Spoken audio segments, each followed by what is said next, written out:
paano binago nung pag-guest mo sa YouTube movie this year, yung estado ng movie? Ano yung opportunities na dumating after? Marami po naging opportunities na dumating na after ng na-publish yung movie ng First Day Live. And sobrang din, maraming nag-open up po sa akin ng collaboration. And actually po sa July 23 po, may ano po ako sa Iloilo. May opening po ng isang mall. Tapos in-invite po ako din sa Iloilo. Ever since talagang gusto mo mag-artist? Ano po? Ever since gusto mo talaga Oh, yung bata pa po ako nun nung since first ko na ang panood ng isang series din po sila yung kay ang probinsyano po kay Gani kay Coco Martin. Since then po idol ko na po si Coco Martin. Pati po mga kapatid ko alam po nila yun. And palagi ko pong pinapanood kada episode. Talaga nag-aabang po ako sa kanya eh. Dati po is nagpa-pageant rin po kasi ako. Gusto ko pong i-try na kasi po ako mahilig po ako mag-discover ng iba't ibang bagay na magugustuhan ko po eh. Like yung pagpa-pageantry ko po, pag-modeling ko, and now po mag-artist na po. As long as may nadidiscover ako na gugustuhin ko, doon po ako nag-focus. As of now, nag-focus po ako na sa pag-acting ko po eh. Kaya mas nag-enjoy po ako dito.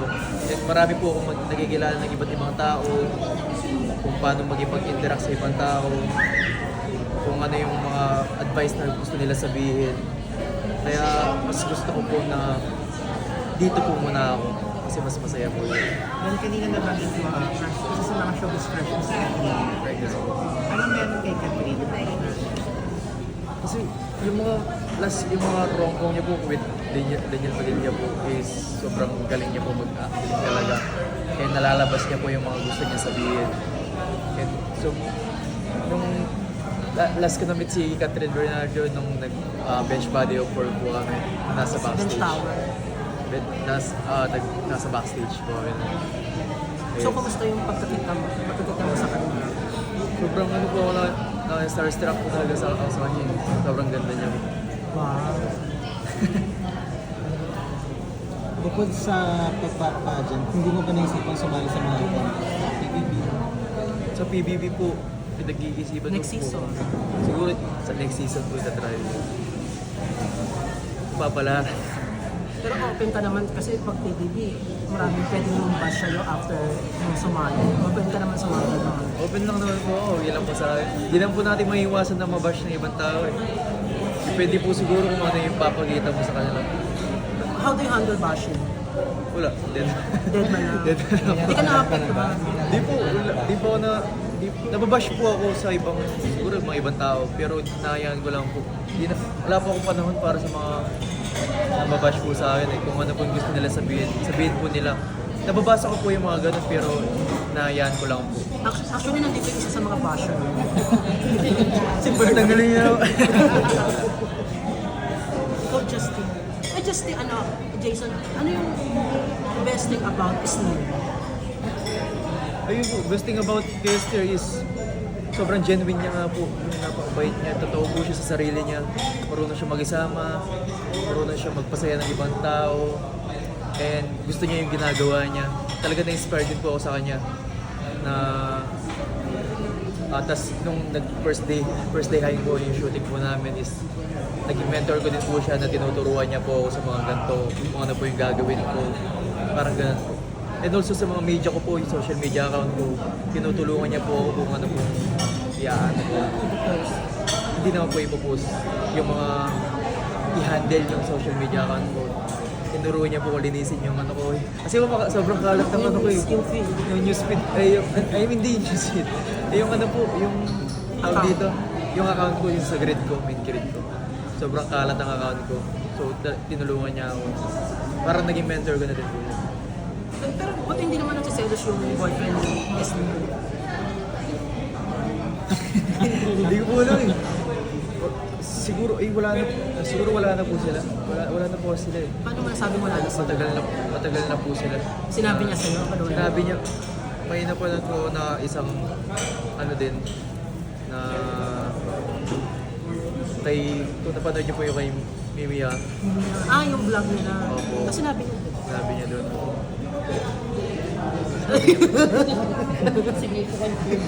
Hindi, alam ko. Parang yung... Ay, parang pero iba yung na- alam ko, matagal na po siya ganun. Hindi yung kay Heart. Nung sabi niya po kasi, nung nag-shoot po, Yung pala bibing niya. nag-shoot po kami noon is talaga Nakwento niya. break up din po sila. Break po sila. O since wala nang jowa si Mimia, pero si Esmir, may posibilidad ba na maging kayo? Kamusta yung friendship niyo? Nasok na po, yun nga po, sinasabi ko po since kanina na kung ano pong meron, hindi na po nag-matter yung label po sa amin. Mas gusto ko po na ano, hindi na po nag-matter yung label sa amin, mas gusto ko po kung anong, kung ano meron po kami. Masaya po kami sa ano, yan. Yung kung ano po, Kung anong meron kayo? hindi lang po sa actual shoot, hindi rin po sa labas ng work. Do you go out? Kasi po lumalabas po kami minsan. Ikaw yung dalawa lang. Opo, minsan. Nakikinig ka! Ay. Pero since you're here for 40 days, ano yung magiging character mo dito sa movie? Ay, sa movie ko naman po is, as we all know po na yung movie na yun is about tradition po ng mga Pilipino, 40 days nga po. And yung role ko po is doon is si Patrick. May autism po siya. And ang hirap ng role ko eh. Hindi, lahat naman siguro ng role mahirap. Kung hindi mo pag-aaralan mo talaga, doon mo tutuunan mo ng pansin yung role mo. Doon ka matututo eh. Kaya kung ano po, autism. So, paano mo pinaghandaan? Pinaghandaan ko po yung role ko na yun. Hindi lang dahil sa mga pinapanood ko na may autism. Yung mga actor na may autism, like sila Gerald Anderson po, or ibang actor na may autism nga po. And mas gusto ko po matuto sa mga totoong may autism. Kung paano sila magsalita, gumalaw, parang ganun. So, parang may need kang mga... Hindi, siguro din po. May mga sinend po sa akin yung si Direk Louie, sila Direk Louie Ignatius sa mga ganun. Kung ano po yung pwede kong pagtuunan ng pansin para pag-aralan yung mga mga movement po ng mga autism. Last na lang from me. How was working with Miss Lot Berion, Snooki Sir, Sila po, yung mga Dina Bon? yung mga co-actor ko po and co-actresses ko po sa ginagawa po namin na movie na yan is sobrang saya po. Kasi wala po akong masabi, nag-enjoy po ako sa movie na yun. And sobrang gandang experience po nun para sa akin. And opportunity na din po kasi bilang isang newbie nga po na sa industry na to is inaasahan ko na talaga na mas matututo ako sa actual set, hindi lang dahil sa nag-workshop ako, kundi dahil sa mga nakakasama mo. Kasi tinuturuan ka po nila na maging isang magaling din po. Kasi pag may set po kasi sila na nag-shoot sila is Dina po, nanonood po ako. Wala po akong pinapalagpas din na shoot nila eh. Talagang pinapanood ko po kung ano po yung ginagawa nila. And May mga time ba na napagsabihan ka? wala naman po. Wala naman. Dalawang isip ka ba na tanggapin yung role kasi bilang first movie mo, challenging agad yung role? Hindi naman po. Kung bibigay po ng LBD management yung anong role po, tatanggapin ko po kasi alam ko kung may tiwala po sila sa akin and hindi ko po sasayangin yung ganong opportunity din po kasi para sa akin din naman po yung ganun. So far sa experience mo sa showbiz, na-culture shock ka? Or may mga bagay Siguro ba may mga bagay na nare-realize mo na ganito pala yung yung sa actual set po. Talagang kailangan mong masanay din po sa mga ganun. Alam naman po natin na nakakapagod din po yung mga ganun eh. Pero kailangan sanayin po yung sarili. And disiplina lang po talaga kung ano po yung kailangan mong gawin. And so far, sa tingin mo ba, parang gusto mo yung ginagawa mo na magtatagal ka dito sa industry? Oo, gusto ko po yung ginagawa ko. Nag-enjoy po talaga ako sa ganito. yun nga, from pageant, tapos may artista, may ano ka pa ba ang gusto ko? Like lahat naman na. Siguro, pag-artista, Anong rules na gusto mo gawin? rom is ano po, siguro sa mga genre po ng rom-com parang Tapos yung mga gusto mo, Kapareho. maliban kay Catherine, sino yung mga gusto mo kapareho? Babae na lang. depende po siguro kung ano pong Sa bibig. babae, sino? Sa babae po, Sa mga napapanood mo ngayon, si... Sino po ah? Marami po eh. Atasha. Si Atasio eh. Hindi ko alam. Sa Yun lang lalaki, po ang nasa- wala rin BL. BL po. Ayun na po siguro yun. Yung ano po namin ni ano. First day high namin. Ni talaga. Pero hindi naman po siya ano dun eh. Kasi yung character niya po dun is bilang Jessa po talaga. Bilang babae po yung character niya dun. Ano, Jason, kanina nakwento mo na may isang eksena na kailangan yug-yugin ni Direk Yuki para makalabas mo.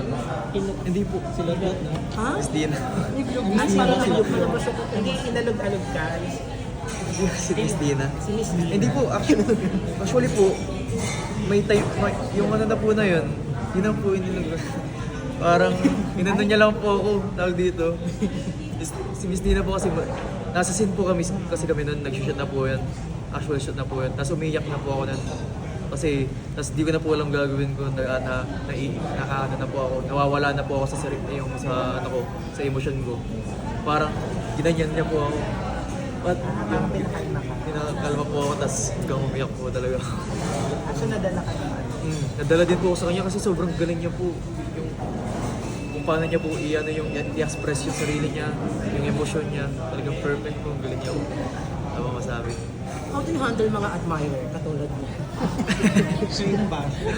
Alam mo? Kasi iba na yun eh, from bashing to admiration. Iba na yung titig niyo.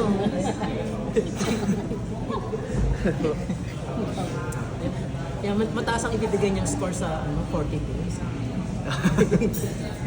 Kasi yun po, ipapalabas yun po yung 40 days siguro sa September to December po. Ipapalabas yung. And I hope po na mag-enjoy po kayo sa movie na yun. Ikaw ba yung tipo na artista na Ay, pinapanood mo yung sarili mo kapag yung mga gawa mo? siya lang. Siguro po, pinapanood ko po kasi gusto ko po yung gusto ko po mapanood kung ano po yung masterpiece na nagawa po ng isang movie. Thank you. Thank you po. Grabe ang